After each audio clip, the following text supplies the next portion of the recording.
সাল্লাল্লাহু আলাইহি ওয়া আলা আলিহি ওয়া সাহবিহি ওয়া তাবিহি আজমাইন লাইলান ওয়া নাহারান ফিত তারফাইন।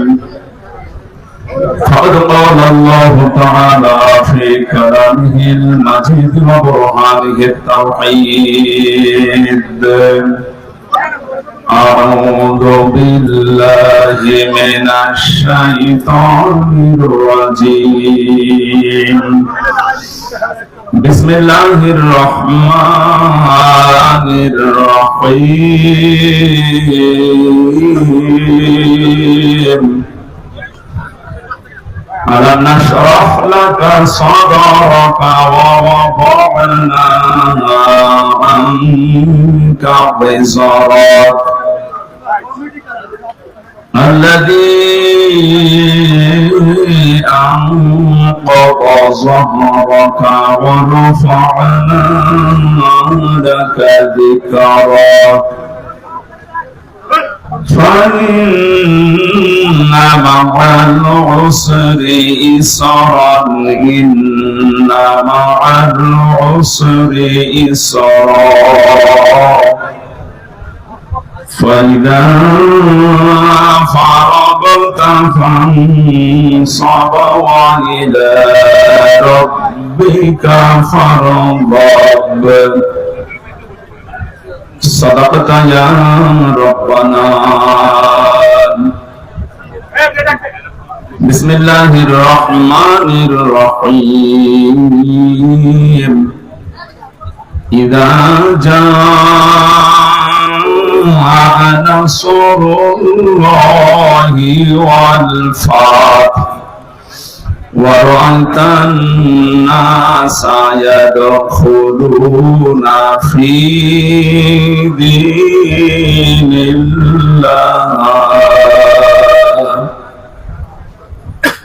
ورأيت الناس يدخلون في دين الله أفواجا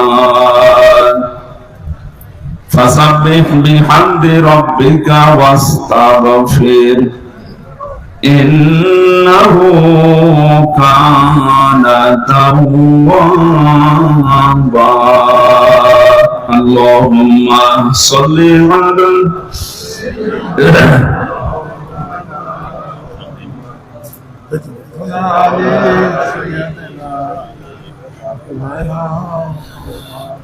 রেখো না মনেতে ভয় বান্দা খোদার, দূর হয়ে যাবে বাধা সব। তোমার আমার মালিক আছেন, আছেন আমাদের রব, আছেন আমাদের রব। আলহামদুলিল্লাহ। ফরিদপুর জেলা গোয়ালমারি থানার অন্তর্গত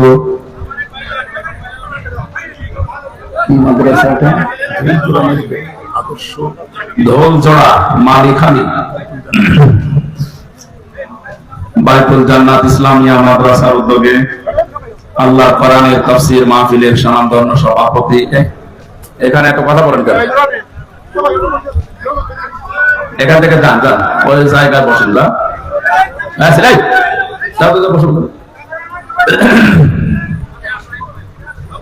কথা বলার পরে দাঁড়িয়ে থাকে খাও, জায়গা না পারে কি করবো, ওই জায়গায় দাঁড়া।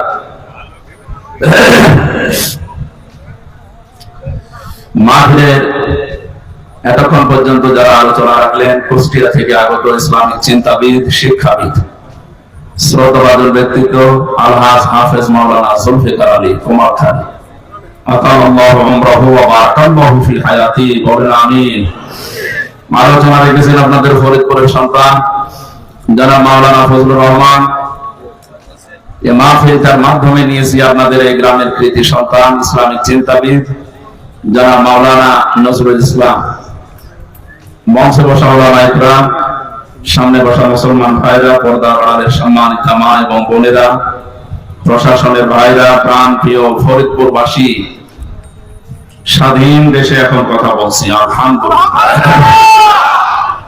মনে হয় মাসখানেক আগেও এসেছিলাম পরাধীন অবস্থায়, এখন এসেছি স্বাধীন অবস্থায়। কোরআনের অনুষ্ঠানগুলো যারা বাধা দিত, এখন তারাই আমাদের কাছে অনুমতি নিচ্ছে। এইটাই স্বাধীনতা এবং পরাধীনতার পার্থক্য। আমরা পরাধীন ছিলাম, স্বাধীন দেশেও আমরা ছিলাম পরাধীন, এখন আমাদের দেশে আমরা এখন স্বাধীন। এটা যে কত বড় নিয়ামত স্বাধীনতা, বাস্তবতা এখন আমরা টের পাচ্ছি যে আল্লাহ আমাদেরকে এটা দান করলেন।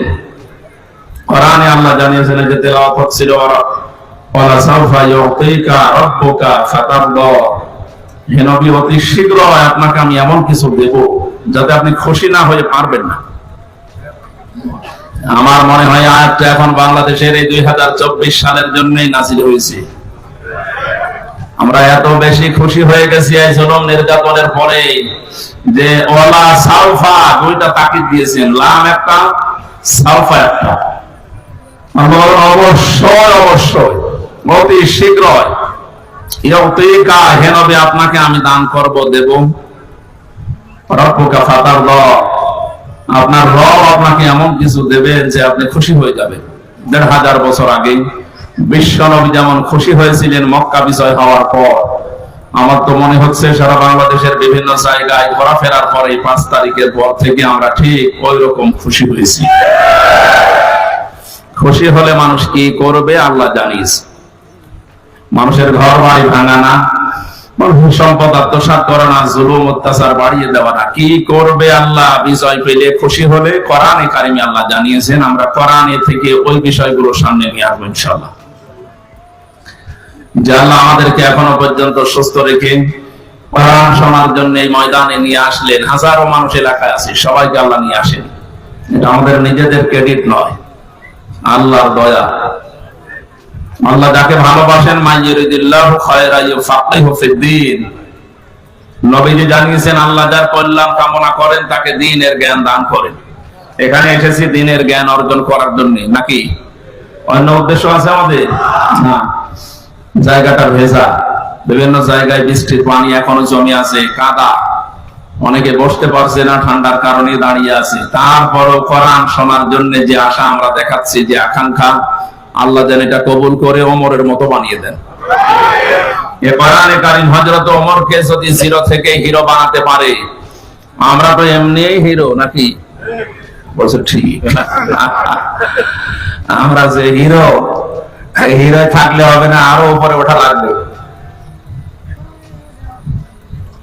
লতার কাবন্না তবাকান আন তবাক, হে নবী যে জায়গায় আছেন হবে না, ওখান থেকে উপরে ওঠা লাগবে। সুতরাং দল, মত, জাতি, বর্ণ, ধর্ম নির্বিশেষে বাংলাদেশ আমরা সবাই একটা পরিবার। সবাই কি বলেন তো? এই পরিবারকে আজ উপরে উঠতে হবে। ষড়যন্ত্র এখনো থেমে নেই।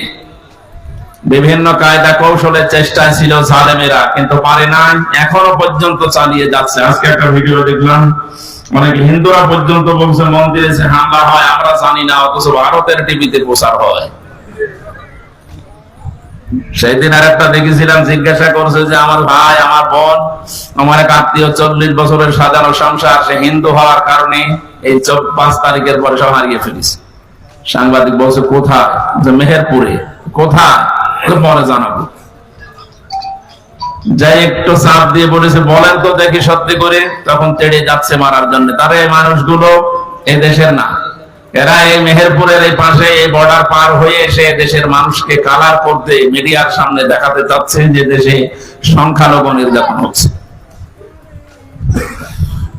বাংলাদেশের অন্তর্বর্তীকালীন সরকারের প্রধান উপদেষ্টা যিনি ডক্টর মোহাম্মদ ইউনূস, উনি ক্ষমতা নেওয়ার পরে যে কথাগুলো বলেছিলেন তার অন্যতম এই সংখ্যালঘু এই ধোয়া তুলে যারা এই দেশকে অস্থিতিশীল করার চেষ্টায় আছে তাদেরকে আমি কড়া বার্তা দিই, ভারতের বুকে মুসলমানেরা সংখ্যালঘু, ওরা যেমন নিরাপদে আছে এই দেশের সংখ্যালঘু ছাড়া ওরাও নিরাপদে থাকবে ওই রকম।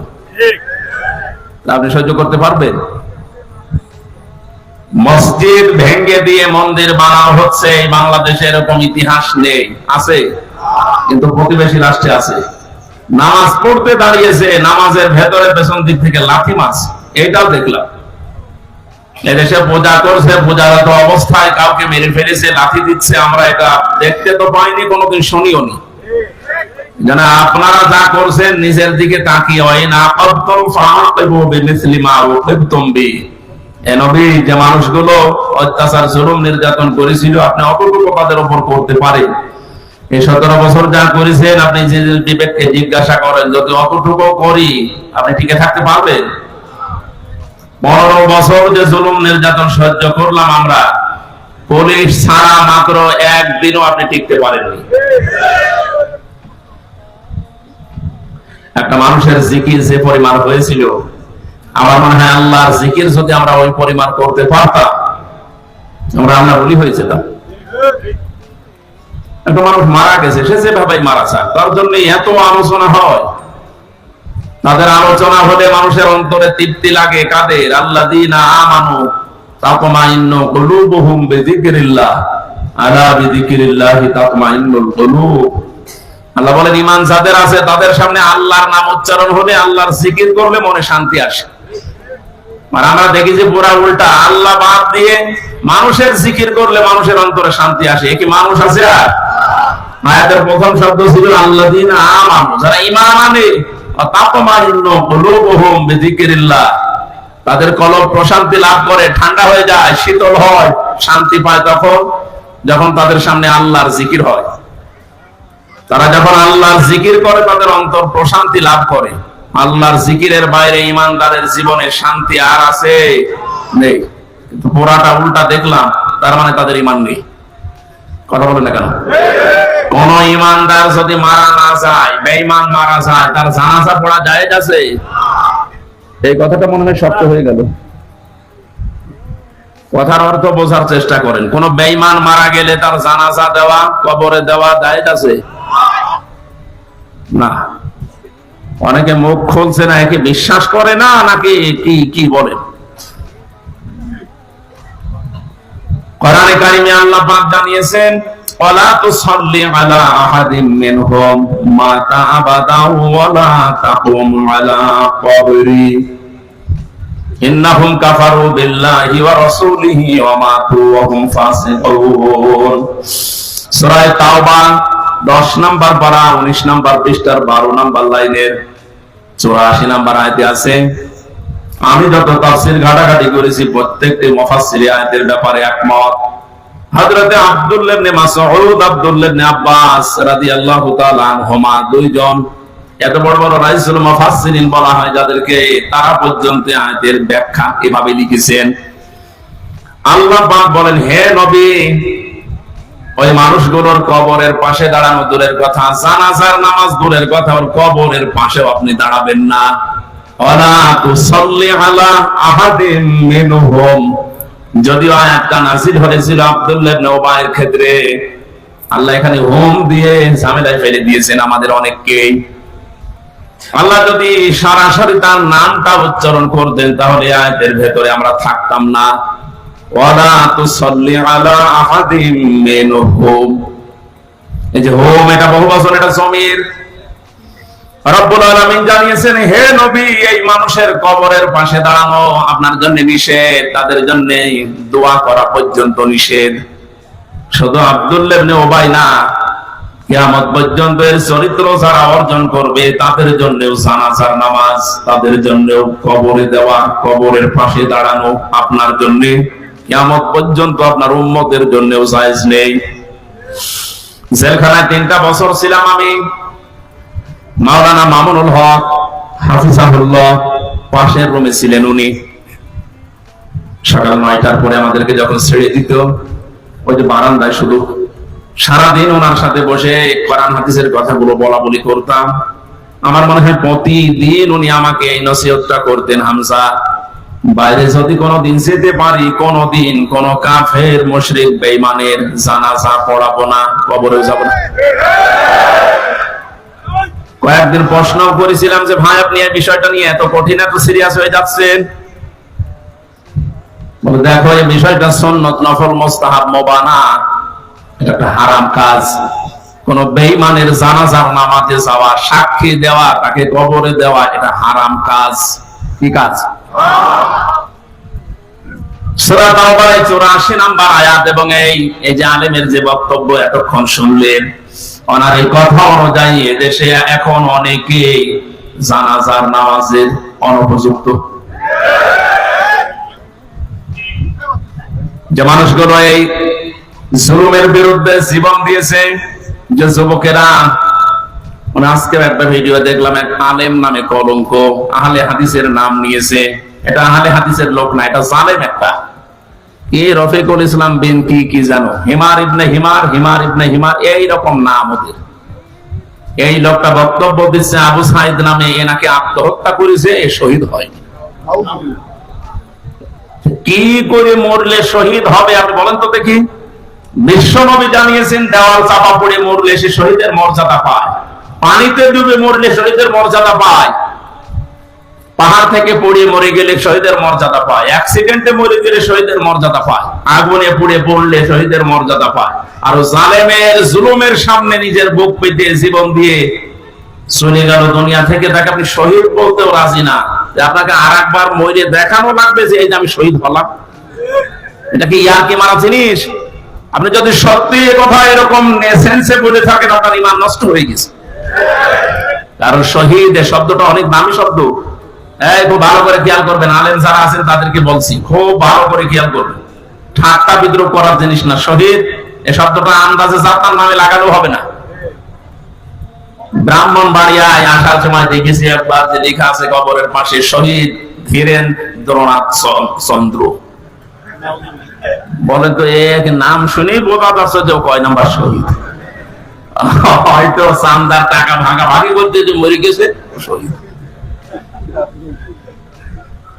এবার আসেন যে তথ্য কোরআনে আল্লাহ দিয়েছেন, আপনাদেরকে বলছি, আপনি হয়তো এইভাবে চিন্তা করেননি।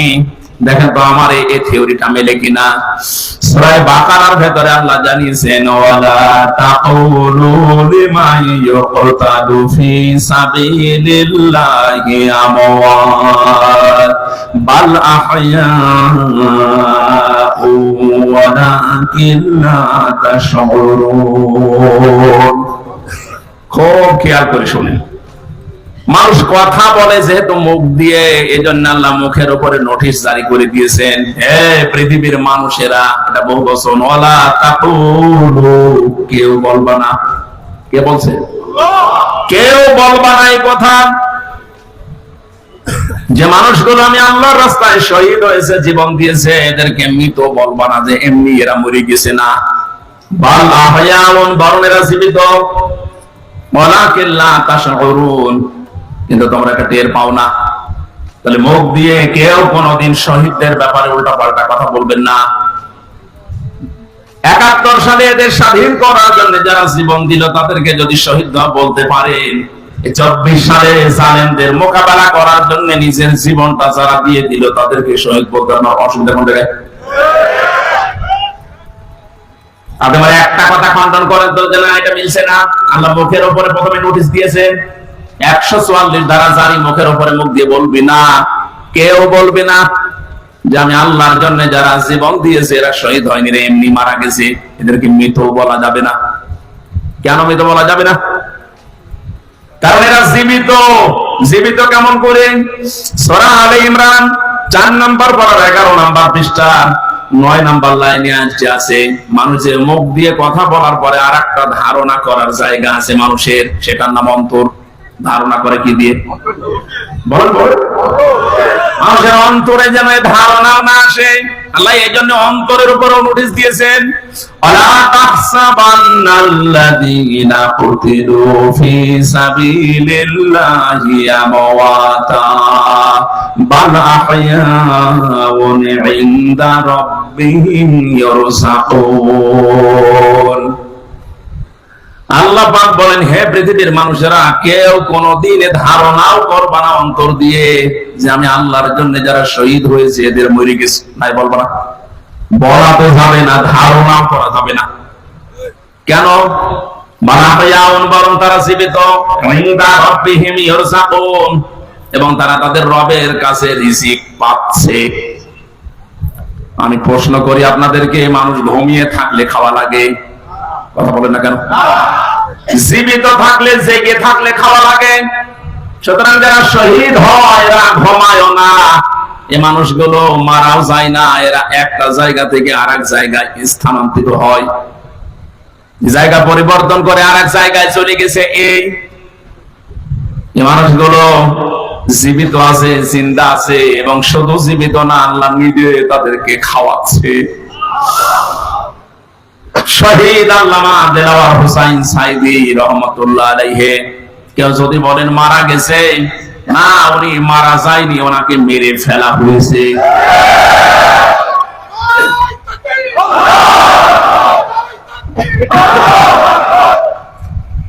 3টা বছরের ভেতরে আমার সাথে একদিন টাকা হয়েছিল জেলখানায়। উনি 1 নম্বরে, আমি 4 নম্বরে। বহু কথা ওই 10 মিনিটের ভেতরে আমাকে শুনিয়েছিল। সব চাইতে আশ্চর্য, যেদিন ওনাকে হাসপাতালে নিয়ে আসার জন্য সই নিয়েছে, ওই দিন ওনাকে ধোঁকা দিয়ে বোকা বানিয়েছে জেলার আর সুপার, এখন যারা স্বীকার করছে। ওনাকে এটা জানিয়েছে যে আপনি মুক্ত হয়ে যাবেন।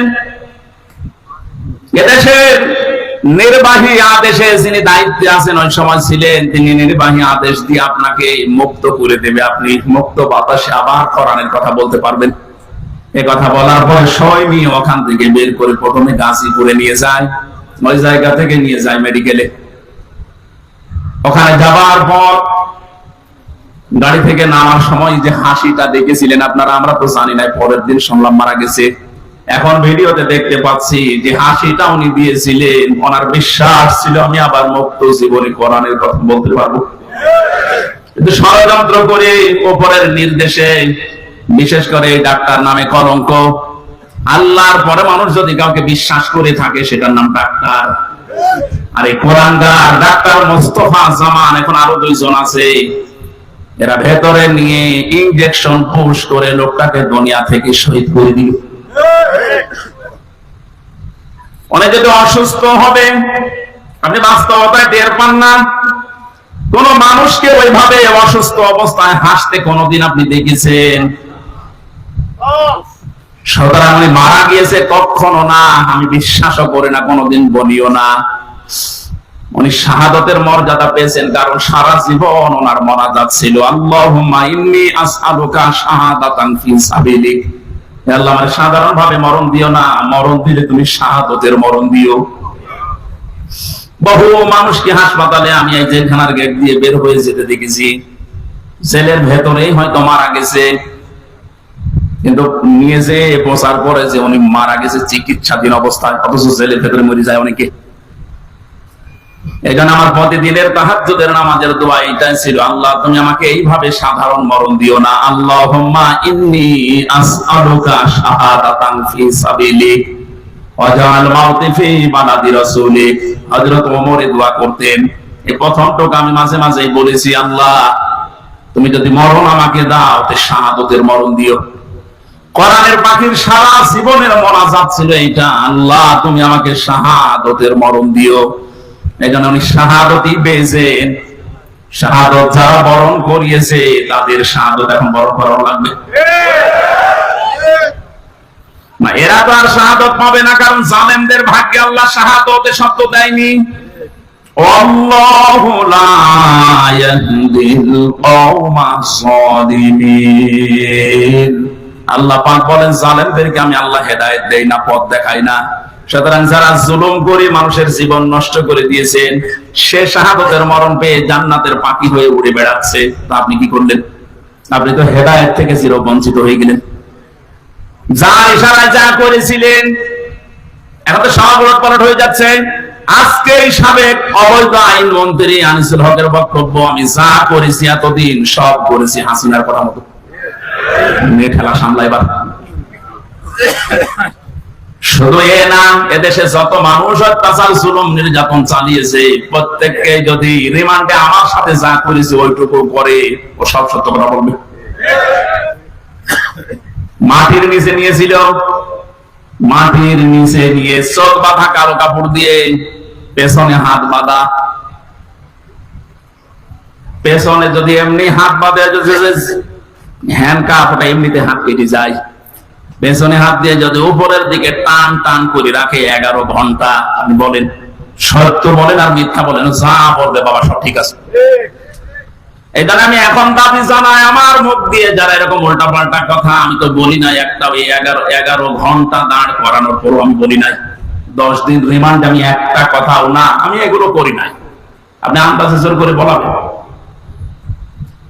যে অবস্থায় আমাকে নিয়েছিল আমার তো এখন মনে হচ্ছে ওই ছিল আলেমদেরকে যারা সবচেয়ে বেশি কষ্ট দিয়েছে। এই মনিরুল, এই হারুন, আসাদুজ্জামান, আব্দুল মান্নান, আতিকুর রহমান, নাম ধরে বলছে এগুলো মানুষ নামে কলঙ্ক। মানুষ আমি না দেখলে বিশ্বাস করতাম না।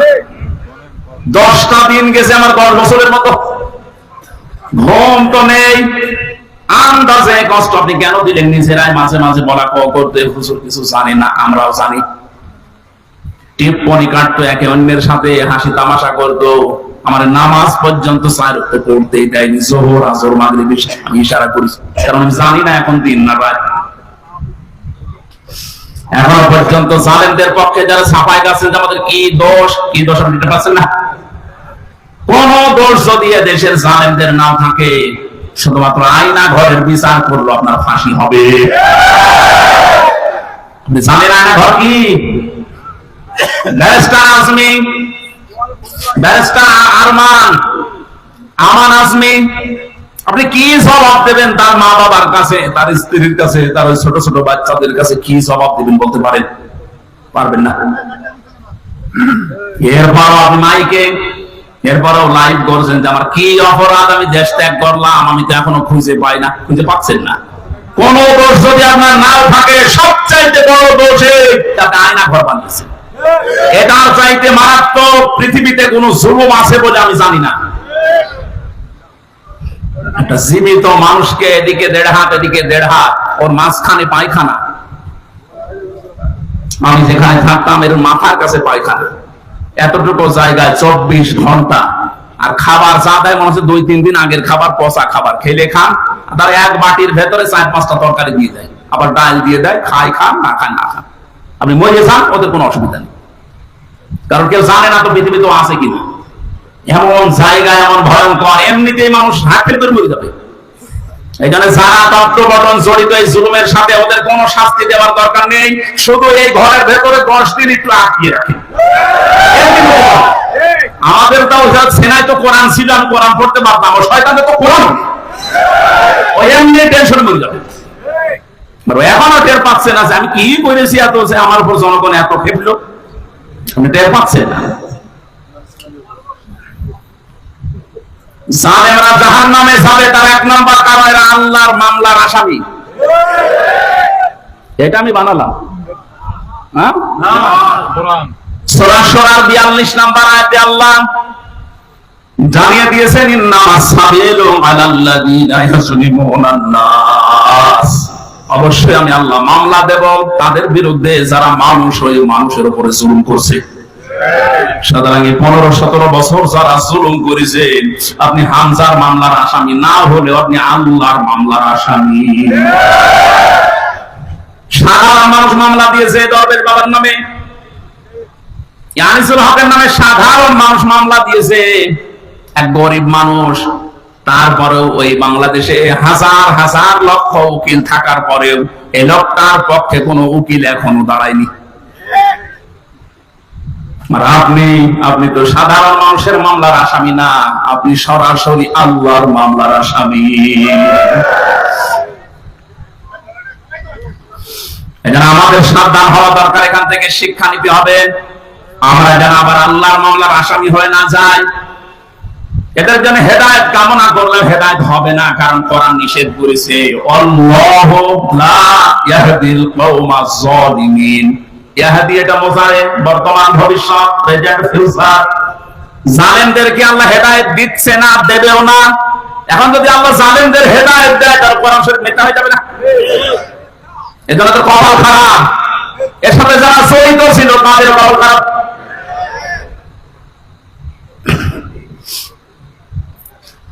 ফরিদপুর বাসী বড় ব্যথা নিয়ে কথা বলছি। এই জালেমদের জুলুমের কারণে আমার ছোট মেয়েটা আজ পর্যন্ত আমার চিনি না, আমার কাছেও আসতে চায় না, ভয় পায়। কি করেছিলাম, কোরআন হাদিসের কথাগুলো ওপেন ভাবে বলতাম, গোপন রাখতাম না, এইটা আমার অপরাধ। এতটুকুর জন্য আপনি 3টা বছর আমার নষ্ট করবেন আর এত কষ্ট আমার দেবেন? এটা ধরে নিয়েছে বসিয়ে তো ছেড়ে দিলেই হয়তো এইভাবে বলতে নেই, আমি তো সংশোধন হয়ে যেতাম। 8 মাস 9 মাস বয়সে আমি রেখে এসেছিলাম, 3 বছর পরে এখন ওর বয়স 4 বছর, এখনো পর্যন্ত স্বাভাবিক না, আমার কাছে আসতে চায় না। কেন আপনি কাজ করলেন? কি জবাব দেবেন বলেন তো?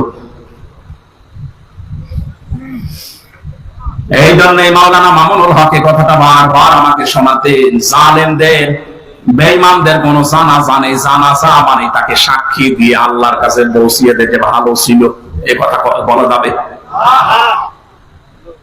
এই জন্য আমরা সাবধান হচ্ছি, আপনাদেরকেও সাবধান করছি। এখন জুলুমের পক্ষে যদি আপনি স্ট্যাটাস দিয়ে যান, জুলুমের পক্ষে ছাপায় গান, আপনিও জানেন, আপনিও চিহ্নিত, আপনি মারা গেলে আপনার জানাজা পড়া, কবরে দেওয়া জায়েজ নেই। কারণ আপনি এমনিতেও জাহান্নামে যাবেন, অমনিও জাহান্নামে যাবেন। জালেমের জন্য জান্নাত হারাম, কথা বলছেন না? জালেমের জন্য জান্নাত হারাম, আর জালেম হচ্ছে আল্লাহর মামলার আসামি। এটা ছোটখাটো বিষয় না, অনেক ওজনওয়ালা কথা। আল্লাহ, আমরা অনেকেই মনে করি আল্লাহ কি দেখে না, ব্যারিস্টার আর মানে এই কষ্ট কি আল্লাহ দেখে না? হাওয়ালা তাহসাবান্নাল্লাহা গাফিলান আম্মা ইয়ামালুস সালিমুন, ইন্নামা ইউআখিরুহুম লিয়াউমিন তাশখাসু ফীহিল আবসার। আল্লাহ পাক বলেন, হে নবী, আপনি কি মনে করেন যে জালেমদের সম্পর্কে আমি কোনো খোঁজ রাখি না? আমি সবচেয়ে বেশি খবর রাখি জালেমদের ব্যাপারে। ওদেরকে আমি ছাড় দিয়েছি ওই দিন পর্যন্ত যেদিন চক্র উল্টিয়ে যাবে। আজ ঠিক নাই হচ্ছে, জালেমদের সাথে দেশের মানুষেরা এমন আচরণ করেছে, অনেকেই চোখ উল্টিয়া আটকে উঠছে। হলো কি? বিশেষ করে ঝিনাইদহ কিরণ চেয়ারম্যান ওরে পিটিয়ে মেরে জালেমকে গাছের সাথে না পিলারের সাথে টাঙিয়ে মরার পর পিটিয়েছে। দুনিয়া আটকে উঠেছিল। হচ্ছে কি? আবু সাইদকে যে লোকটা সজ্ঞানে স্বেচ্ছায় গুলি করে হত্যা করেছিল, তার এই জনগণ পিটিয়ে ন্যাংটা করে টাঙিয়ে রেখেছে। উল্টো করে ইন্নামা ইউআখিরুহুম লিয়াউমিন তাশখাসু ফীহিল আবসার।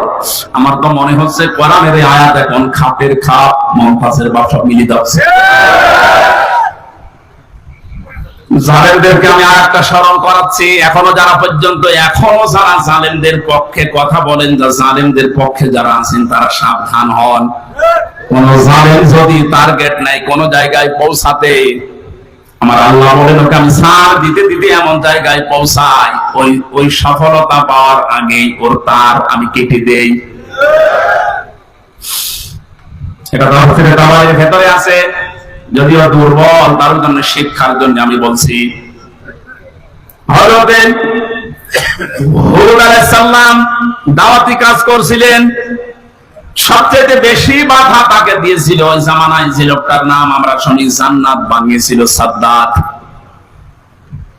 যখন হযরত হুদ আলাইহিস সালাম দাওয়াত নিয়ে গেলেন, যে জান্নাতের কথা জাহান্নামের কথা তাকে শোনালেন, আল্লাহর নাফরমান বান্দা ডাক দিয়ে বলে, তুমি আল্লাহর নবী দাবি করো, তোমার আল্লাহর জান্নাত আমার লাগবে না, আমি নিজে জান্নাত বানাবো, তুমি শুধু জান্নাতের আইটেম গুলো বলো যে কি কি পাওয়া যাবে।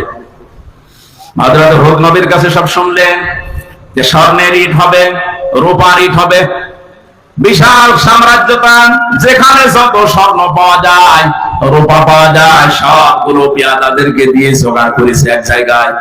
22,000 শ্রমিক কাজে লাগিয়েছে, 20 বছর ধরে ধরে জান্নাত মনের মতো করে বানাচ্ছে। হযরত হুদ আলাইহিস সালাম যা যা বলেছিলেন একেবারে ওইভাবে হুবহু বানানোর চেষ্টায় আছে।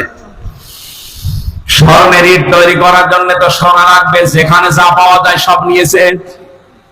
মুফাসসির লিখেছেন আল্লাহর এক বান্দি বিধবা, বিয়ে হওয়ার পরে স্বামী মারা গেছে, মা বাবা নেই, এতিম। এই মেয়েটার স্বর্ণ ধরে যখন টান দিয়েছে, মেয়েটা তখন মাটিতে গড়াগড়ি দিয়ে কান্নাকাটি করেছিল, আল্লাহ আমি একেবারে নিঃস্ব মানুষ, আমার স্বামী নেই, মা বাবা নেই, আমার শেষ সম্বলটুকু কেড়ে নিয়ে যে জালেম তার স্বপ্ন পূরণ করার জন্য ইচ্ছা পোষণ করেছে, তার এই স্বপ্নের জান্নাতে তুমি তাকে পৌঁছাতে দিও না। এই দোয়াটা করেছিল ওই বিধবা, ওই মুসলিম মহিলা। আল্লাহ রাব্বুল আলামিন বলেন পৃথিবীতে 3 জনের দোয়া সঙ্গে সঙ্গে কবুল হয়ে যায়, কোনো পর্দা থাকে না, তার ভেতরে একজন মাজলুম। এ যদি সত্যি মন থেকে কিছু বলে, আল্লাহ পাক ওটা সঙ্গে সঙ্গে আরো সে তুলে নেয়। এটার প্রমাণ এ হারুন। আমি রিমান্ডে থাকাকালীন জেলখানায় ছিলাম প্রথম 2 মাস ওই ছোট হুজুরের সাথে, যে রফিকুল ইসলাম মাদানী। আমার রাতের বেলা কেঁদে কেঁদে বলতো রিমান্ডে নিয়ে আমার ওই যে কি ঢাকার হাতির জেল, তারা 12:30 1টার দিকে ওখানে নিয়ে গিয়ে সম্পূর্ণ উলঙ্গ করে আমার ছবি তুলে হাতের ভেতরে সিগারেট লাগিয়ে বলতো খান, আমরা ছবি তুলবো, এইটা ছেড়ে দিয়ে জনগণকে জানাবো যে হুজুরের 2 নাম্বার। আজকে দেখলাম বলছিল যে আমি ওই দিনই আল্লাহর কাছে ওই মাজলুম অবস্থায় আকাশের দিকে তাকিয়ে দোয়া করেছিলাম, মাবুদ জীবনে যদি কিছুই তোমার দরবারে ভালো না লাগে, কবুল না হয়, আজকের যে দৃশ্য আমার শরীরে এক টুকরা পোশাক নেই, তুমি দেখতে পাচ্ছ। আমি একটা যুবক মানুষ, আমার অনেকে মনে করি ছোট মানুষ, মিষ্টি মানুষ না, ওর বয়স এখন 27-30 বছর, কারণ ওই সময় ছিল 27 খারাপ 3 বছর, 30 বছর বয়স। 30 বছর বয়সের মানুষ কি ছোট? কথা বলেন। দোয়া করেছিল, মাবুদ তুমি আমার এই দোয়াটা কবুল করো, মজলুম অবস্থায় তুমি তো মোনাজাত ফেরত দাও না। এই হারুন, এই টিভি হারুনের কারণে আজ আমার এই অবস্থা। ও নাকি অর্ডার দিয়ে দিয়ে আমার এটা করাচ্ছে। জিজ্ঞাসা করেছে যে অফিসার করেছিল, এসআই স্যার আপনি সত্যি করে বলেন তো আমার যে হাল করলেন এ নাজেহাল অবস্থা হারুন স্যার কি জানে? ওরা হাসি দিয়ে বলেছে হারুন স্যার জানে মানে ওই করাচ্ছে। সঙ্গে সঙ্গে ওই সময় দোয়া করেছিল, মাবুদ তুমি ওকেও আমার মতো এরকম কিছু দেখায়ও। দেখিয়েছেন আল্লাহ জনগণের সামনে, আমার আল্লাহ এই পৃথিবীতেই দেখিয়ে দিয়েছে কিভাবে লজ্জা স্থান মানুষকে দেখাচ্ছে এই শয়তান। আমার একজন দেখিয়ে বলছে হুজুর এই দেখেন কারবার। আমি নাউজুবিল্লাহ আস্তাগফিরুল্লাহ কি 3 ইঞ্চি। ও কয়েকদিন পরে স্ট্যাটাস দিয়েছিল আমি বাইরে যেতে পারি না, বাইরে গেলে মানুষ বলে 3 ইঞ্চি। কি একটা অপমান! মাত্র কয়েক সেকেন্ডের ভিডিও পার হয়ে ও সব হারিয়েছে। ওর কয়েক সেকেন্ড না, সারা জীবন যেদিন আল্লাহ ফাঁস করবে এ জালেমের সেদিন কোন উপায় থাকবে? টাকলা মোরাদের মাত্র 6 মিনিট 8 সেকেন্ডে, কি ওর নাম মাহিয়া মাহিনা কি নাম, এই মহিলার সাথে একটা অডিও রেকর্ড ফাঁস হয়েছিল মাত্র 6 মিনিট 8 সেকেন্ডের। ও সব গেছে। আমার তো মনে হয় এই জালেমদের পরে যারা ছিল এই দেশে, ওদের সহযোগী ছাড়া এদের হাজার হাজার ভিডিও অডিও রেকর্ড জমা হয়ে আছে। সাংবাদিক ইলিয়াস এখন মাঝে মাঝে ছাড়তেছে। আল্লাহ তার ফেরেশতাদের দিয়ে যেটা রেকর্ড করে রেখেছে অডিও ভিডিও, কিয়ামতের ময়দানে কোটি কোটি মানুষের সামনে গুলো আল্লাহ ছাড়বে। 30 সেকেন্ডের ভিডিও যদি 3 ইঞ্চি নাম সহ এই 50 বছরের ভিডিও আল্লাহ যদি ছেড়ে দেবে, পুরাটা মুখ দেখাতে পারবা। শেষ পর্যন্ত এই মহিলার দোয়া আল্লাহ এমন ভাবে কবুল করেছিলেন, জান্নাত বানানো কমপ্লিট। শেষ করার পরে ডাক দিয়েছে, এত সিকিউরিটি দিয়ে সাজিয়েছে, একটা পিপিলিকা পর্যন্ত প্রবেশ করার কোনো কায়দা নেই। জান্নাতের গেটে যাওয়ার পরে দেখে একজন ফকির বসে আছে। ফকির ডাক দিয়ে বলে, বাদশাহ আমার সাথে কিছু কথা বলা লাগবে আপনার। রেগে বলছে, তুমি কে, এখানে আসলে কি করে? এখানে তো কোনো মানুষ আসার অনুমতি নেই। কথা যদি বলাই লাগে পরে বলবো, আমি আগে জান্নাত দেখে আসি। ফকির ডাক দিয়ে কানের কাছে মুখ নিয়ে বলছে, বাদশাহ আমি কিন্তু দুনিয়ার সাধারণ ফকির না, আমি আজরাইল। মাথাটা একটু কাট করো ঘোড়া থেকে, আমি কথাটা বলে চলে যাব। কানের কাছে মুখ নিয়ে বলছে, আমি এসেছি তোমার জান কবজ করার জন্য, রেডি হও। ওই সময় বলেছিল, ফেরেশতা একটু সময় দাও, আমি শুধু জান্নাতটা ঘুরি, এখানে আসার পরে আমার জানটা নিয়ে নিও। ফেরেশতা ওই সময় বলেছে, কখনোই না। ইদা জা আজালুহুম লা ইস্তাখিরুনা সাআতান ওয়া লা ইস্তাকদিমুন। আল্লাহ পাক বলেন এই পৃথিবীতে যখন যার সময় এসে যাবে, 1 সেকেন্ড আগেও তার মরণ হবে না, 1 সেকেন্ড পরেও মরণ হবে না, নির্ধারিত সময় লোকটাকে আল্লাহ বিদায় দিয়ে দেবে। এরপরেও ঘোড়ার পা থেকে জান্নাত পর্যন্ত পৌঁছাতে ও সর্বাত্মক চেষ্টা চালিয়েছিল। আল্লাহ ফেরেশতা ঘোড়া থেকে পা জান্নাতের যে বানানো জান্নাত ওর চৌকাঠ পর্যন্ত স্পর্শ করার আগেই জান কবজ করে ফেলেছে। মুফাসসিরে আর তাফসীর করতে গিয়ে তিনি কয়েকটা কারণ দিয়েছেন কেন জান্নাতে প্রবেশ করতে পারলো না ওর বানানো। এক নম্বরে আমি প্রায় এখানে 26টা কারণ পড়েছিলাম, সবগুলো আমার মনেও নেই, কয়েকটা বলছি।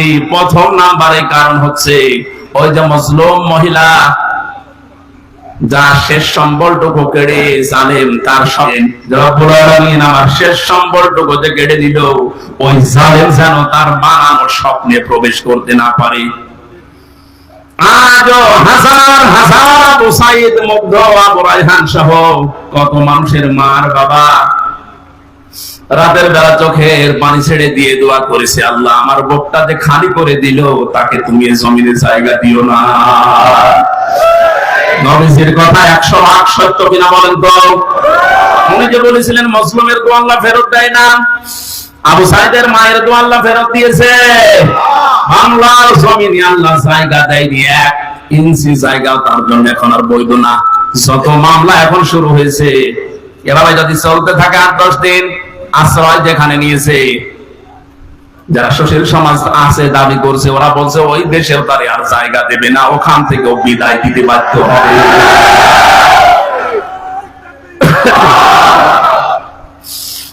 আমার ফরিদপুরবাসী জালেমদের জন্য সব জায়গা আল্লাহ অবৈধ ঘোষণা দিয়েছেন, জালেমদের কোন জায়গা পৃথিবীতে নেই। কারণ সবচাইতে বেশি আল্লাহ খেয়াল করেন জালেমের জুলুমের দিকে। আল্লাহ এত বেশি রাগান্বিত হয়ে যায় জালেমের উপরে, না জানি ওকে 7 তবক আসমানের উপর থেকে ফেলে দিতে পারলে আল্লাহ ভালো লাগে। এই জন্য আমরা সাবধান হব, কোন জালেমের জানাজা কবরে দেওয়া এটা একটা নেকি, এটা ভুয়া হবে। ওদের জন্য জানাজাও জায়েজ নেই, কবরে দেওয়াও জায়েজ নেই। আল্লাহ আমাদেরকে উল্টাপাল্টা কথা যারা বলি, ধারণা করি অনেক আলেম পর্যন্ত এখন বিভিন্ন জায়গা থেকে টাকা খেয়ে কথা বলছে, আবু সাইদ মুগ্ধ এরা শহীদ হয়নি, অথচ শহীদদের ব্যাপারে কথা বলা মুখে অন্তরে ধারণা করা নিষেধ। এবছর আকার আপনাদের বানানো মনে হচ্ছে? সূরা বাকারা, সূরা আলে ইমরানের আয়াত দিয়ে আমি দলিল দিয়েছি, মুখ দিয়েও বলবেন না কোনদিন, অন্তরে ধারণাও করবেন না, কারণ এদের মর্যাদা এত বেশি, এত বেশি আল্লাহর দরবারে, যাকে থেকে আল্লাহ শাহাদাতের মরণ দেয় না। কত মানুষ চেষ্টা চালাচ্ছে তারপরও মরতে পারে না।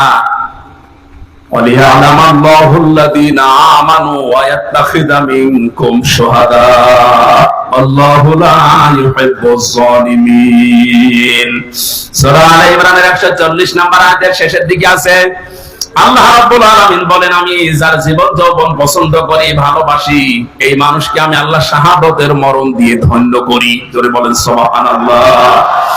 শহীদ আবু সাইদ সাধারণ মনে হচ্ছে না, ওই ইসলামী আন্দোলনের একজন কর্মী ছিল, তার একনিষ্ঠ কর্মী ছিল। এখন খোঁজ খবর নিয়ে যেটা দেখা যাচ্ছে, তার মানে জীবনে এমন এমন কাজে আঞ্জাম দিয়েছে, রাতের বেলা তার তাহাজ্জুদের নামাজ, চোখের পানি আল্লাহর দরবারে মনে হয় মঞ্জুর হয়েছে। তার সাধারণ ভাবে মরণ দেয়নি, আল্লাহ শাহাদাতের মরণ জালেমের সামনে আল্লাহ দিয়েছে।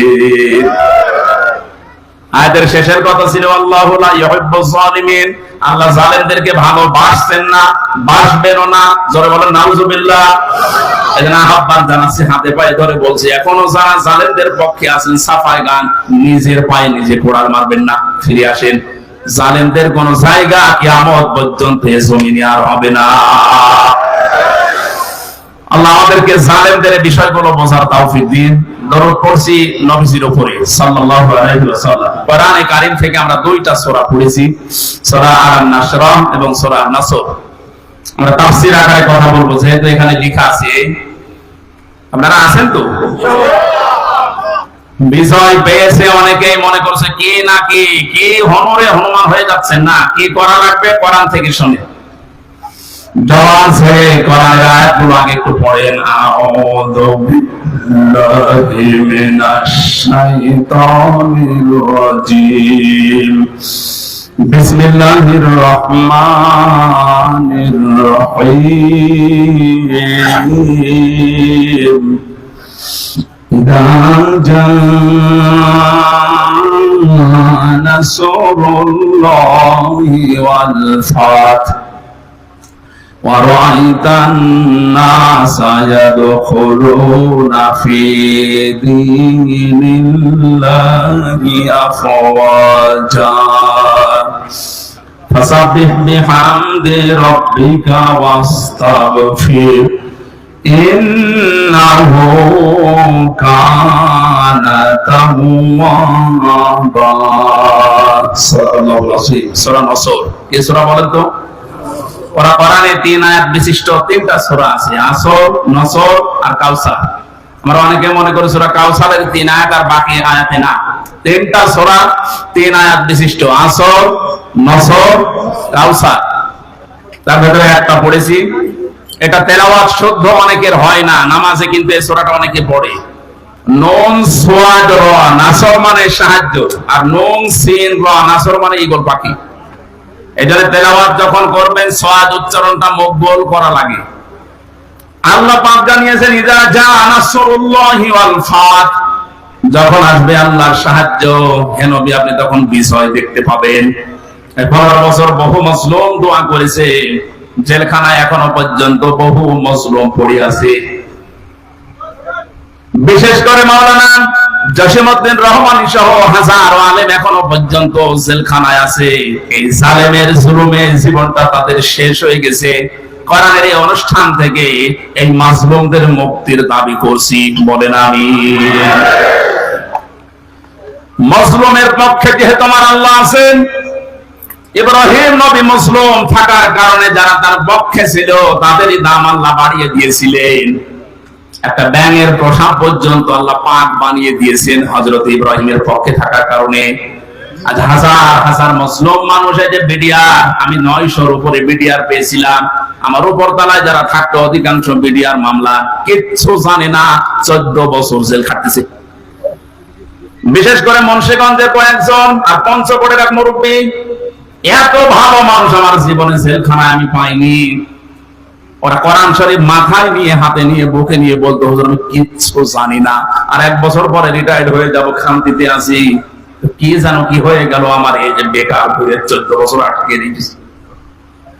এখন যিনি দায়িত্বে আছেন, স্বরাষ্ট্র উপদেষ্টার দায়িত্ব পেয়েছেন জাহাঙ্গীর আলম, এই লোকটা কিন্তু ওই বিষয়গুলো সব তার নখদর্পণে আছে। এবার জালেমরা টের পাবে।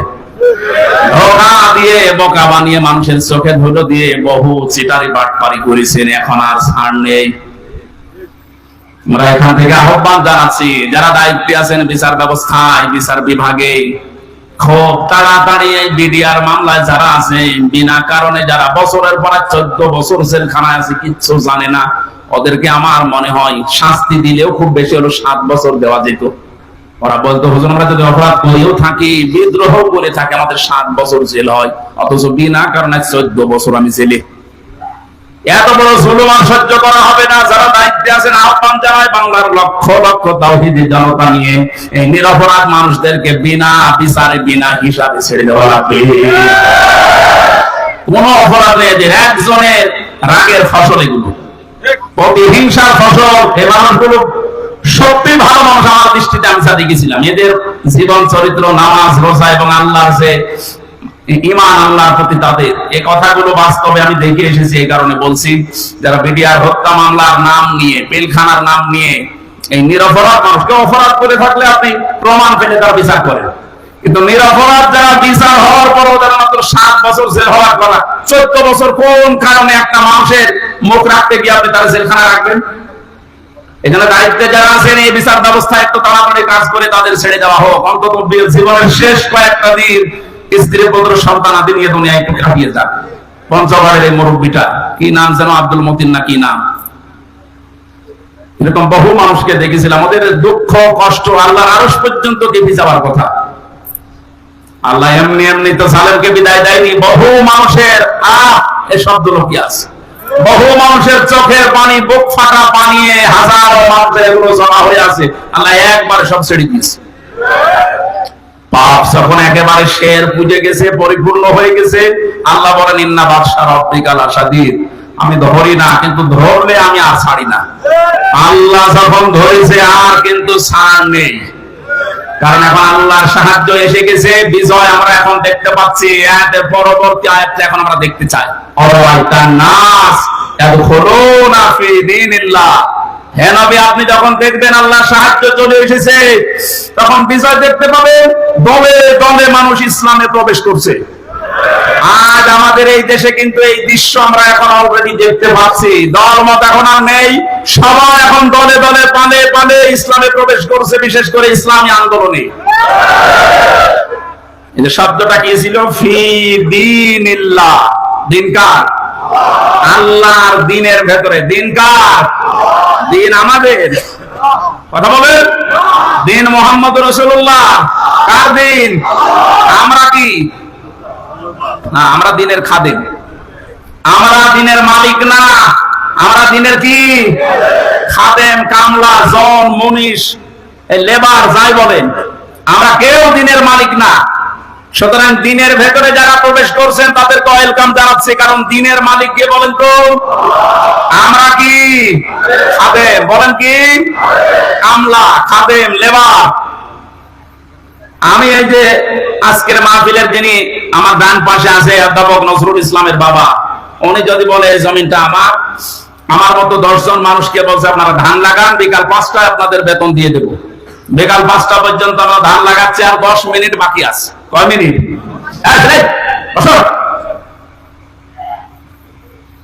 10 মিনিট পরে বিকালে আমাদের বেতন দিয়ে দেবে। হঠাৎ 10 মিনিট আগেই দেখি 8-10 জন মস্তান এসেছে মোটরসাইকেল নিয়ে, আর সবার হাতে সোনার ছেলেদের এখন যা বের হচ্ছে, ওইটা বিভিন্ন বিশ্ববিদ্যালয়, কলেজ এবং বিভিন্ন জায়গা থেকে সোনার ছেলেদের যা ব্যবহার করতো, এটা এখন বের হচ্ছে না। দিনাজপুরের হাসে দানিশ কলেজ থেকে কয়েকদিন আগে পেয়েছে, আজকে পেয়েছে ইসলামী বিশ্ববিদ্যালয় কুষ্টিয়া থেকে। সোনার ছেলেরা কলম ব্যবহার করতো 1.5 হাত।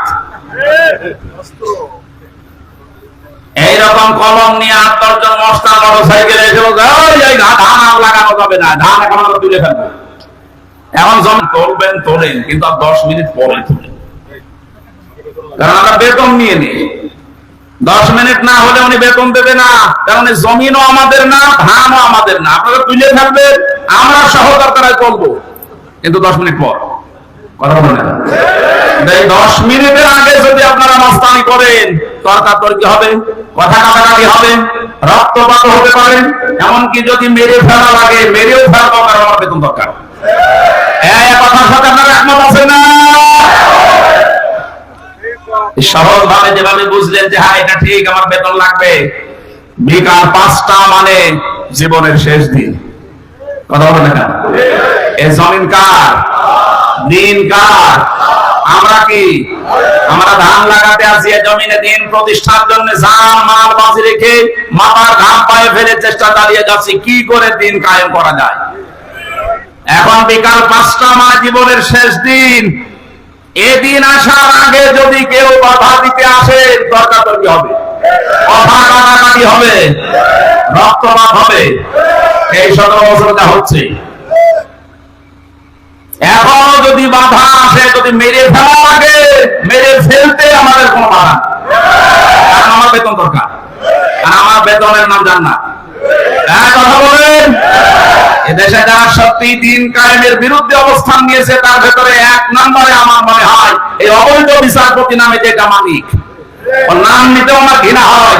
মানুষ নামে একটা যারা সন্তান, কে বলেছে ওটার মানুষ? ও কথা বললে ইসলামের বিরুদ্ধে বলে। আর আমরা যারা নুন কলমের ভেতরে জানি, যারা অবৈধ সন্তান পৃথিবীতে, যারা সন্তান, ওরা কথা বললে কোরআনের বিরুদ্ধে করা হবে। এর কথাবার্তা শোনেন না? আরো টাটকা কিছু শয়তান আছে, আমরা কিন্তু বিকাল 5টা পর্যন্ত এই জমিনে ধান লাগাবো, বাধা দিতে আসলে কিন্তু এখন আর কথা কাটাকাটি না, তর্কাতর্কি না, রক্তপাত না, এখন বিদায় দিয়ে দেব। আমার বেতন এখনো পাইনি, বলেন বেতন পেয়ে গেলে আমার অসুবিধা নেই। দিন এ জমিনে কায়েম করতেই হবে, এটা ফরজ না, এটা চেষ্টা করা ফরজ। চেষ্টা করে যাব, হলে ভালো, না হলো আমার কোনো লস নেই, আমার বেতন আছে। এখন এতক্ষণ তো কামলাদের কথা বললাম, লেবারের কথা। যিনি মালিক বসে আছে উনি যদি এসে দেখে যা সব ধান তুলে ফেললো, উনি কিছু বলছে না, তার মানে উনি দুর্বল। এই কারণে মনে মনে চিন্তা করবেন, যদি হয়তো এখন কিছু বলছে না, পেছনে ওনার কোন উদ্দেশ্য আছে। যেই দিন ধরবে গোপনে, বাপ বলার সময় দেবে না।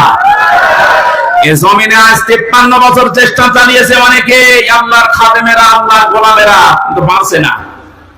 আল্লাহর সৃষ্টির ভেতরে যারা অবৈধ সৃষ্টি, তারা চেষ্টা চালিয়ে চালিয়ে নস্যাৎ করে দিচ্ছে বারবার। আমার কুষ্টিয়ার এক গাদ্দার আছে, ওর নাম নিতে আমি ঘৃণা করে, যেন নাম নেই। কথা বললে দেখবেন ইসলামী আন্দোলনের বিরুদ্ধে কথা বলবো, কথা বললে একামতের দিনের যারা দায়িত্বে আছে এদের বিরুদ্ধে কথা বলো, কোনো কথা না। অথচ যদি আমার সাথে ঘটে দাঁড়ায়, মনে হয় খয়রাতি নৌকা নিয়ে পাশ করেছিল কয়েকবার, ধরাকে সরাকান করে, এখন ইন্দোরের রক্ত খুঁজে পাচ্ছে না। আমার মনে হয় যে অবস্থা কুষ্টিয়ার, ওরা যদি জনগণ পায় কুকুরের মতো পিটিয়ে দিয়েছে।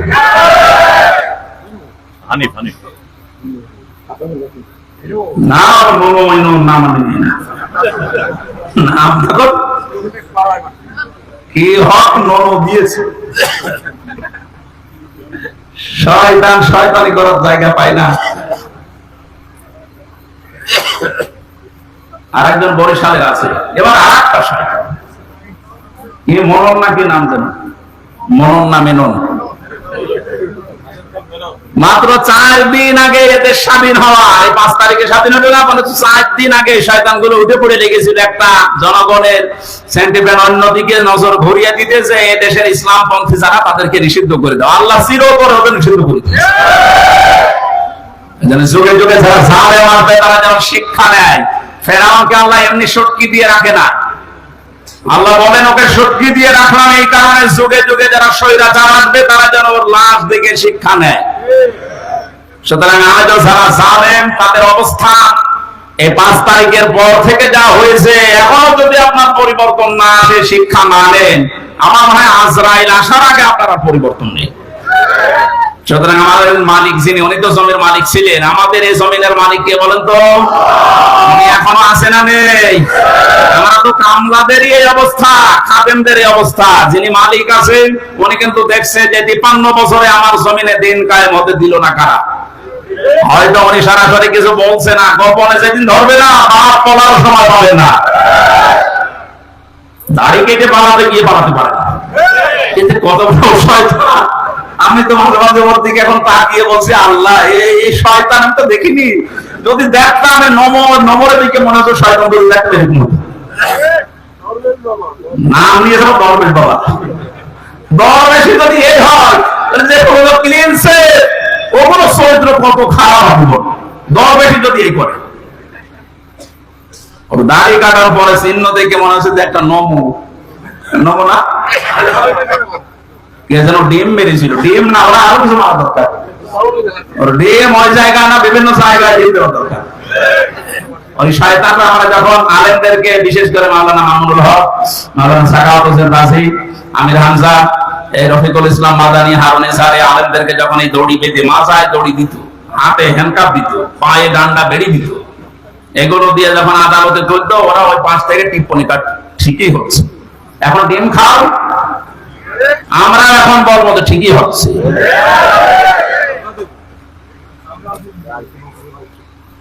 সুতরাং দিনের ভেতরে যেভাবে দলে দলে পালে পালে আজ মানুষ প্রবেশ করতে আরম্ভ করেছে, ইসলামী আন্দোলন এবং একামতি আন্দোলনের এই কর্মীদের ব্যবহারের কারণে আল্লাহ তাআলা এটা অব্যাহত রাখেন। আর আইতান নাস, আপনি দেখতে পাবেন, ইয়াদখুলুনা ফি দীনিল্লাহ, মানুষ প্রবেশ করছে। ইয়াদখুলুনা এটা মুসারি, বর্তমান ভবিষ্যৎ, প্রেজেন্ট ফিউচার। এখন প্রবেশ করবে, দলে দলে সামনেও প্রবেশ করবে ইনশাআল্লাহ। এটা যদি প্রবেশ করে 20% এখন আছে ইসলামী সেন্টিমেন্টের মানুষ, এই 5 তারিখ থেকে আজকের এই দিন পর্যন্ত 35% অলরেডি হয়ে গেছে। যেদিন 51% হয়ে যাবে, সেই দিন এই দেশে ইসলাম কায়েম, কেউ ফেরাতে পারবে না। এইটা শোনার পরে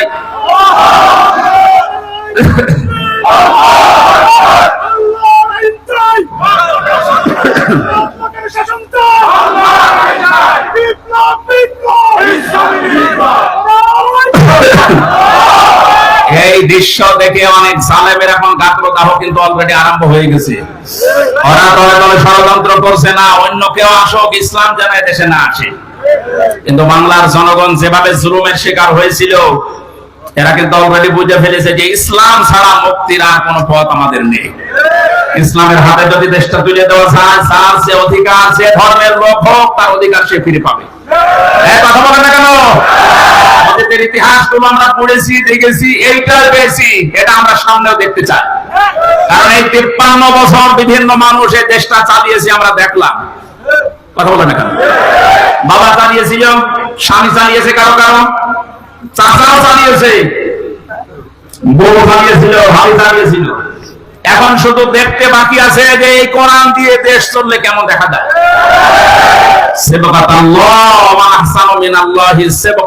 আল্লাহ বলেন, আমি আল্লাহর চাইতে সুন্দর রং পৃথিবীতে কারো নেই। সুতরাং এই রং দিয়ে যদি দেশটা ইউনিয়ন পরিষদ থেকে সংসদ পর্যন্ত চলে, এটা একটা মিনি জান্নাত হয়ে যাবে। মুসাফির অবস্থায় আছি, মাসলুম অবস্থায় এখনো আছি। এখনো মাসলুম নেই, কারণ এই জেলা আমার জন্য নিষিদ্ধ ছিল, আল্লাহ ওপেন করে দিয়েছে। এখন আর মুসলিম নেই। যারা লাভান্বিত ওই জালেমরা, এখন ওই শয়তানরা আমাদের কাছে অনুমতি নিয়ে কাজ করছে। কুষ্টিয়া সহ বাংলাদেশের 64 জেলাতে ইসলাম পন্থীদেরকে আজ যারা জালেমের সহযোগী ছিল, তারা ডাক দিয়ে দিয়ে বলছে, হুজুর কি করা লাগবে বলেন। কেন? 2 দিন আগে যে উল্টোপাল্টা কথা বলতে আল্লাহর ভোগ ধরতো, এটাও আমি পেয়েছি, অথচ মুসলমান। আমি কয়েকজনের নাম বললে বলতে পারতাম, আমার মামলা আছে আয়ু এই লোকটার বাড়ি মাদারীপুরে, আসলে তো মাদার।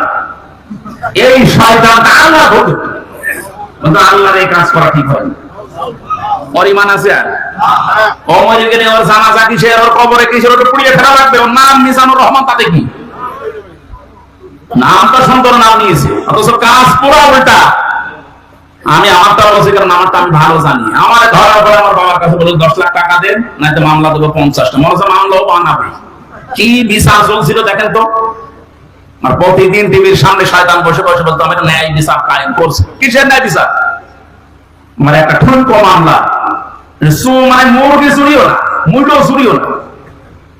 মুরগি চুরি করলো সর্বোচ্চ 3 মাস জেল হয়। কয় মাস? আর আমার এই ঠুনকো মামলা দিয়ে সিএমএম কোর্ট, জজ কোর্ট, হাইকোর্ট সহ 30 বার মামলা তোলে, 33 বার মামলা তোলে, না জামিন নেই। ওপরওয়ালা নিষেধ, মনে হচ্ছে যে আল্লাহ নিষেধ করেছে। হাইকোর্টের একটা বিচারপতি যদি বলে আমার কিচ্ছু করার নেই, তোর ওই চেয়ারে বসার সাথে ভ্যান চালানো ভালো না, এরকম অবস্থায় বানিয়ে রেখেছিল প্রত্যেকটি জায়গায়, আর সব মুখ খুলছে। অবৈধ আইন মন্ত্রী যেমন পেছনে ডিম দেওয়ার কারণে মুখ খুলে ফেলেছে, আমি কিচ্ছু করি না, সব হাসিনা করতে বলেছি, সবাই মুখ খুলবে। আয়না ঘরের যিনি দায়িত্ব ছিল এই শয়তানটা জিয়াউল হাসান, এর এখন ওই জায়গায় রাখা দরকার। ওর বউ, ছেলে, মেয়ে, স্ত্রী, পুত্র সব আলাদা রেখে, ব্যারিস্টার আরমানকে তো 8 বছর রেখেছিল, ওই 8 দিন রেখে দেখে এমনি মামলা হইল। আর ও বলে আমি কি করেছি যে আমার এত কষ্ট দিচ্ছ? কি করেছো তুমি টের পাচ্ছ না? তুমি শুধু ফরিদপুরের এই 4 রাস্তার মোড়ে আসো, কি করেছো তোমার দেখাচ্ছ। খেলা হবে, খেলা হবে, খেলা পাবিস। এই কথাটা বলার কারণ হচ্ছে অনেকে এখনো ষড়যন্ত্র করবে, যে জানছে যে এভাবে 20% ইসলামী মানুষ ছিল এদেশে, 96% যদিও মুসলমান, কিন্তু ইসলাম কায়েম করা লাগবে এরকম পক্ষে ছিল মাত্র 100 জনের 20 জন। এই 5 তারিখ থেকে আজকের এই দিন পর্যন্ত জরিপ বেরিয়েছে 35 জন হয়ে গেছে। যদি আর একটু এভাবে যেতে যেতে 51 ভাগ হয়ে যায়, এদেশে ইসলাম কায়েম থাকবে কার বাবা প্রক্রিয়া। এখন জালেমরা এই কথা, এই দৃশ্য দেখে বসে থাকবে? ওরাও চেষ্টা চালাচ্ছে, চেষ্টা চালিয়েও ব্যর্থ হচ্ছে বারবার। এখন আবার হিন্দুদের লাগিয়েছে, পারবে না, কোন চেষ্টা সফল হবে না। কারণ এই দেশের বিজয় আল্লাহ শুধু ছাত্রদের নাম বলছে, শুধু ছাত্রদের না, হাজার হাজার মজলুমের চোখের পানি এই বিদায়ের পেছনে লুকিয়ে আছে। আল্লাহ তুমি যেহেতু ঘোষণায় দিয়েছো যে ফিদিনিল্লাহি আফওয়াজা, দলে দলে মানুষ প্রবেশ করবে, তোমার সাহায্য যখন এসেছে, বিজয় যখন আমরা দেখতেই পেলাম, অন্তত দলে দলে তোমার বান্দাদেরকে ইসলামে তুমি প্রবেশ করাও। ফাসাব্বিহ বিহামদি রাব্বিকা ওয়াস্তাগফির। আল্লাহ বলেন এখন তোমাদের কাজ কি হবে? যখন দেখবে যে দলে দলে মানুষ প্রবেশ করছে, তখন কাজ হবে আল্লাহর হামদ করা, প্রশংসা করা। হামদ কি? আজ এই হামদ শব্দটা নিয়ে ভেজাল আছে। বাংলাদেশ, ভারত, পাকিস্তানের বিভিন্ন জায়গায় আল্লাহর হামদের নামে যত রকমের শিরিক বেদাত হচ্ছে, এর নাম হামদ না। জিকির একটা প্রশংসা না, হামদ না। এই হামদকে নিয়ে আজ হাজার মানুষ শিরিক বেদাতের ভেতরে লিপ্ত হয়ে গেছে, এ জেলাতেও আছে।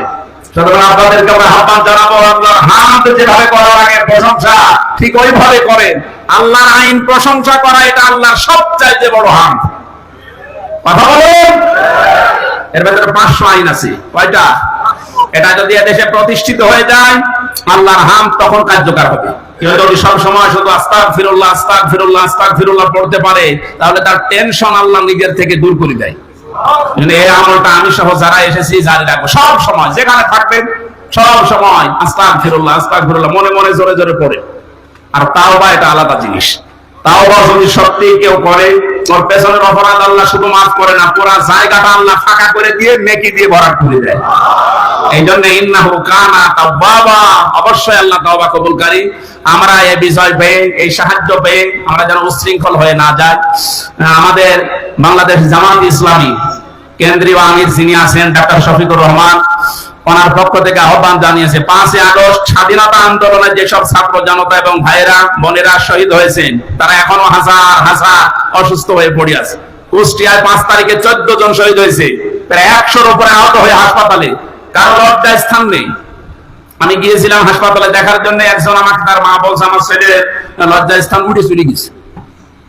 এই জায়গায় গুলি ঠেকিয়ে মেরেছে, গোপালগঞ্জে বাড়ি, সাহেব আলী নাম দারোগা। এই জায়গায় থেকে বাচ্চাদেরকে মাথায় ঠেকিয়ে মেরেছে, একেবারে সরাসরি সাক্ষী আছে। এখন কুষ্টিয়ায় ঢুকতে পারে না, ওরা যদি পায় কুষ্টিয়াবাসী পিটিয়ে মেরে ফেলবে। একটা লোককে দেখতে গেলাম হাসপাতালে, সে বলছে আমার সামনে সাহেব আলী দারোগা আমার ছেলেকে একেবারে এই জায়গায় ঠেকিয়ে দিয়েছে, মারা গেছে। একটাই ছেলে ছিল, তার মা মারা গেছে এমনিতে আগে। লোকটা পাগলের মতো হয়ে গেছে। আমার যতটুকু সামর্থ্য ছিল শহীদদের বাড়িতে বাড়িতে গিয়ে এবং হাসপাতালে 2 মাস চলার মতো যা লাগে আমি দিয়েছি। এখন আরো যারা বিত্তবান আছে তাদের উচিত, কারণ তাদের জন্য আজ আমরা স্বাধীন হলাম, মুক্ত ভাবে নিজের মত প্রকাশ করতে পারছি, স্বাধীন ভাবে বুক ফুলিয়ে কথা বলতে পারছি, ঘুরে বেড়াতে পারছি। এটা স্বাধীনতা না? কি অবস্থায় ছিলাম বলেন তো আপনি? বাংলাদেশে আমার বাড়ি এই পাশের জেলায়, অথচ এই জেলা আমার ঢোকা নিষেধ। বিয়ে ফেলে এসেছিলাম, তারপর আসতেন। সুতরাং যারা শহীদ হয়েছেন তাদের জন্য আমির জামাত ডাক্তার শফিকুর রহমান আহ্বান জানিয়েছে যে যেখান থেকে পারেন অন্তত 1 টাকা হলেও এই শহীদদের সুস্থতার জন্য, ওনারা বহু টাকা পয়সা বিভিন্ন জায়গায় দিয়ে আসতেছে। ওনাদের কয় টাকা আছে? টাকা পয়সা যারা মেরেছিলেন দরবেশ বাবা, এর টাকা এখন শহীদদের দেওয়া দরকার, এর টাকায় অসুস্থ মানুষদেরকে দেওয়া দরকার।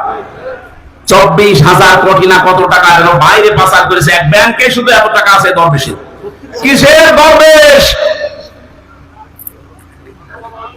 এজন্য বহু টাকা এখনো বাইরে যাদের পাচার করা আছে এই দেশে আছে, সব টাকাগুলো রাষ্ট্রে জমা দেওয়া দরকার।